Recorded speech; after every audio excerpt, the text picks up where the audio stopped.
pierwszy raz w Italii.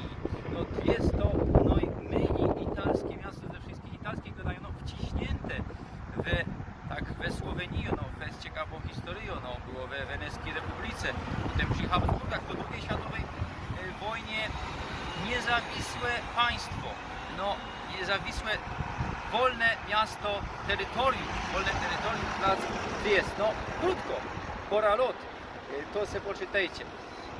Ja najwięcej, jeśli się rozchodziło Gotka, to słyszałem niemieckiego i polskiego turysty, ale to jest miasto wielonarodowe. Mamy też tu prawosławną cerkiew, samą serbską prawosławną cerkiew, bo tu też ze Serbii, Chorwacji, Słowenii ludzie do dzisiaj żyją. Te żywioły tu się kuplują.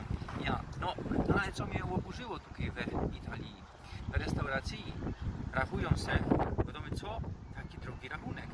2 euro, akurat tam kajmy byli, ale wszędzie kaś rachują i trochę się to różni. Za to, co my się mogli siednąć za stół, to jest czyste złodziejstwo.